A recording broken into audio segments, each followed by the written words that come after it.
కావునని సృష్టికర్తయకు బ్రహ్మ ఈ రామకథకు కావ్యగౌరవం కల్పించారు. అందుకు సమర్థుడు వాల్మీకి మహర్షి అతనికి తన ఆనతిని తెలుప నారాయణ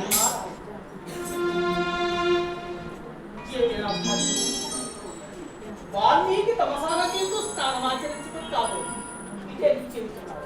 ఇక నా కార్యము నిర్విఘ్నం కాదు. వాటీశ్వర్య అనుగ్రహ ప్రాప్తి మహర్షి, మీ ఆశీర్వచనంలో నేను ప్రత్యేకముగా ఉన్నది. అది సృష్టిలోని పరమాత్మ బ్రహ్మ సంస్కృత భాష ఈ భూమిలో ఒక మహాకావ్యం గ్రహింపబడిందని సంకల్పించారు. సృష్టికర్త సంకల్పములకు అన్యథా కారణమే. ఆ కావ్యకర్త మీరే కావాలని వారాజ్ఞ. నేను కవిని కానే. కార్మికులైన తమరు కవికాదరు మహాత్మా. మహర్షి, నాకంత అయోమయముగా ఉన్నది. ఒకవేళ మీరు అన్నదే నిజమైనతో అంతటి కార్యగౌరవము ఎవరి కథకు దక్కవాలి? ఈ ధరాతలంలో సర్వలక్షణ లక్షితుండవు ఒక్క నరనాథుని గురించి వ్రాయి. మహర్షి, ఈ భూలోకమున సర్వలక్షణ లక్షితుడు ఎవడు సర్వ సంస్కృతనామతి ఎవడుగా ఎవడు సర్వజ్ఞుడు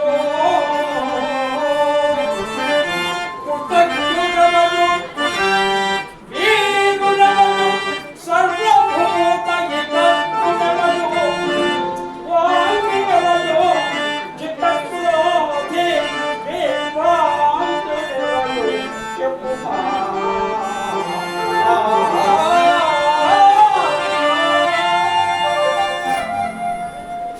మహర్షి అయోధ్యానగరమున కారణ జన్ముడైన కౌసల్యాసుడు శాస్త్ర విధుడు జ్ఞాన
విధాత సంకల్పము రామకథాంతము ఇష్టమే.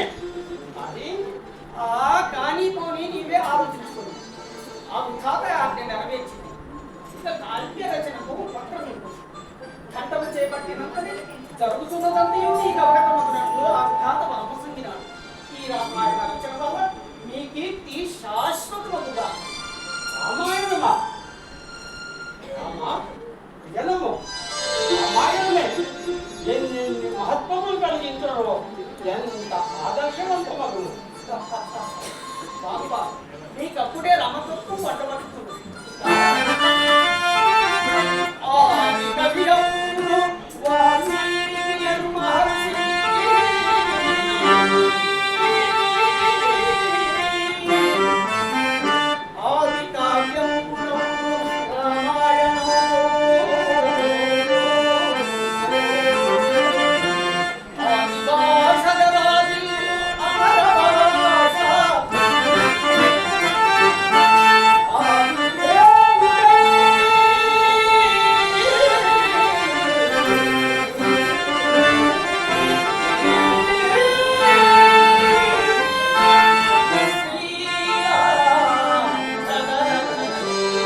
ఈ సంచారకుడుగా వినిపించుతున్నది.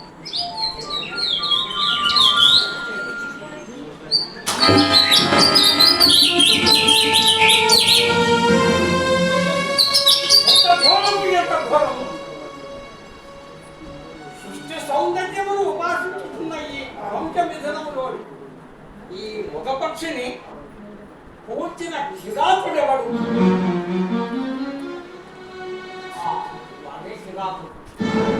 ఓ కిరాత, నీవు చేసిన ఈ ఘోరమునకు ఇదే నా శాపం.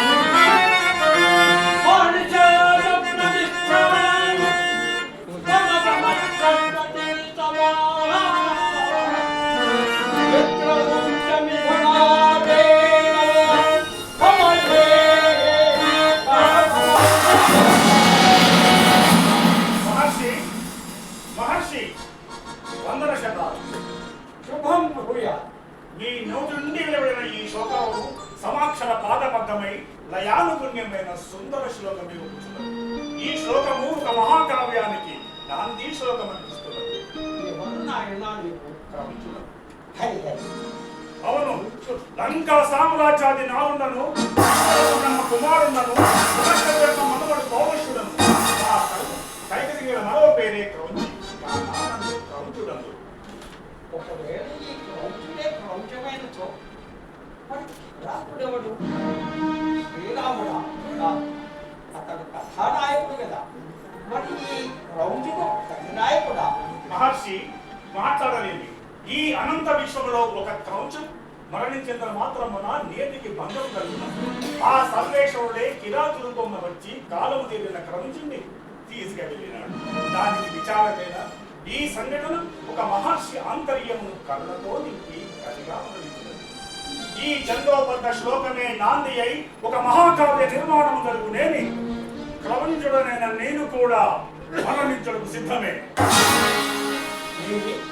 ఈతని మనోనిబ్బరము క్రౌంచుడైన ఈ పౌరస్తుని సమ్మనింప ఆ నారాయణుడే రామునిగా జన్మించనున్నట్టున్నది ఈతని వాక్యం. వాగీశ్వరి నీ వాణి అగలించినది. ఆమెమైన మీ జ్ఞాన చక్షువులు ఇక మీరు కావ్యతలకు ఉపక్రమించుడు. మహర్షి ఏమైనా ఆయన తీసుకునిగా అందున కథ కూడా కొంత వచ్చింది. పౌరస్య యశోవృద్ధిరస్తు.